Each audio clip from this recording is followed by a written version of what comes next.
अस्सलाम वालेकुम नाजरीन, गिरदो पेश पर आज की वीडियो के साथ मैं हूँ रज़ीउद्दीन रज़ी। आपने अगर अब तक हमारा चैनल सब्सक्राइब नहीं किया तो ज़राए करम इसे सब्सक्राइब कीजिए और बेल आइकन को क्लिक कीजिए। गुज़श्ता 2 रोज़ कबल हमने एक आपके सामने बात की थी लिफाफा सहाफ़त के हवाले से और लिफाफा सहाफ़ियों के हवाले से।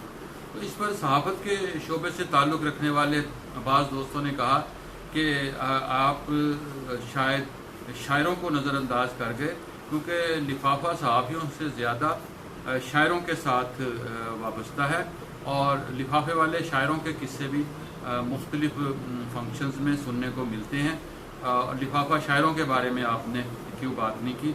सो आज हमने सोचा कि हमारा चूँकि दोनों शोबों से ताल्लुक़ है, शायरी से भी ताल्लुक़ है, सहाफ़त से भी ताल्लुक़ है, तो लिफाफा शायरों के बारे में बात की जाए कि लिफाफा शायर कौन होता है। लिफाफा शायर तो हर तरह के हैं, जिसमें शायर भी हैं, मुतशायर भी हैं, अच्छे बुरे, किसी की शायरी अच्छी, किसी की कमज़ोर, कोई बैनुल अक़वामी, कोई मालदार, कोई गरीब, हर तरह के शायर हैं। लेकिन लिफाफा शायर जो है वो एक ख़ास कैफियत का नाम है, और वो लिफाफा शायर वो होता है कि जो मुशायरे पे जाने से पहले बाकायदा भाव ताव कर रहा होता है कि जनाब मुझे आप क्या हदिया करेंगे, और बल्कि इसे ज़ादे राह का नाम दिया जाता है। सो ज़ादे राह के हवाले से बहुत से लतीफ़े मशहूर हैं। बहुत से मुशायरों में हमने ज़ादे राह के बहुत से किस्से देखे। शायरों को लिफाफे के लिए ख़ासा जो है मुश्किलात का सामना करते भी देखा। शायरों के साथ मुंतज़मीन की बदसलूकियाँ भी देखी। अच्छा, जो आज के मामलात तो शायद कुछ काफ़ी हद तक तब्दील हो गए, लेकिन वो जो एक लिफाफा शायर की रिवायत हमें वो विरसे में मिली थी, जिसमें हमारे बहुत से सीनियर्स शामिल थे, वो उस लिफाफे के हवाले से ख़ासे टची होते थे और बाकायदा बहस मुबासा करते थे, और मुंतज़मीन भी उनसे बाज़ औक़ात तंग आ जाते थे। लेकिन शायर जो हैं वो अपनी हरकतों से बाज नहीं आते थे।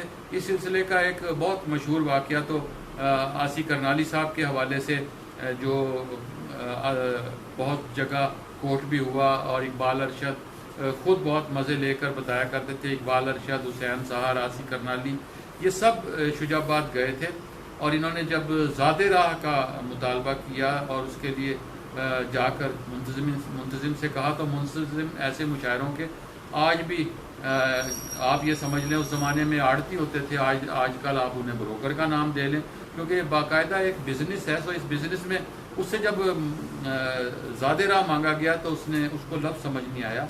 उसने कहा, भाई कौन से ज़ादे जा की बात कर रहे हो आप ज़ादे जा, आपको हमने खाना खिलाया, आपको नाश्ता दिया, आपको रिहाइश के लिए हमने बंदोबस्त किया, और अब आप ज़ादे जा की बात कर रहे हो। ये एक दिलचस्प वाक़या। लेकिन इसके अलावा भी बहुत सारे वाक़यात हैं। लिफाफे तकसीम करना, लिफाफे वसूल करने के बाद शायरों का एकदम बारी बारी ये देखने के लिए कि उसमें हदिया कितना है, उनका बाकायदा तौर पर इधर उधर और किसी ओट में चले जाना, कहीं वाशरूम में चले जाना, कहीं पानी पीने के बहाने चले जाना, और वहाँ जाकर चुपके से लिफाफा खोल कर ज़ादे राह को गिनना, ये सारे।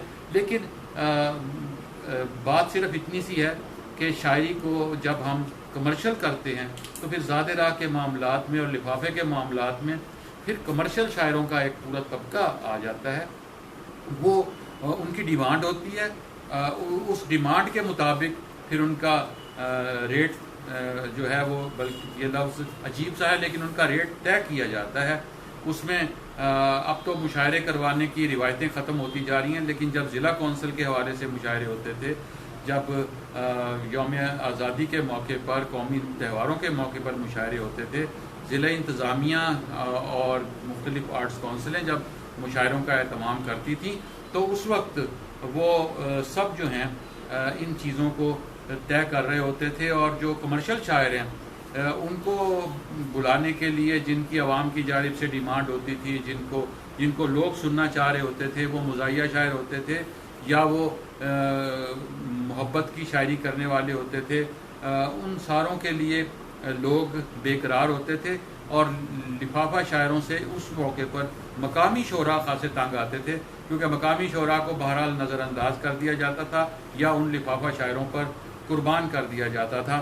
تو میرا خیال ہے کہ اس پہ بہت کچھ مزید بھی کہا جا سکتا ہے، اور لفافہ شاعروں کے بارے میں یہ بھی بات کی جا سکتی ہے کہ وہ ایک ہی غزل مختلف مقامات پر اور مختلف تقریبات میں کیوں سنا رہے ہوتے ہیں، اور اگر آپ ہر مرتبہ لفافہ نیا لیتے ہیں تو آپ کے پاس ہر مرتبہ سنانے کے لیے غزل نئی کیوں نہیں ہوتی۔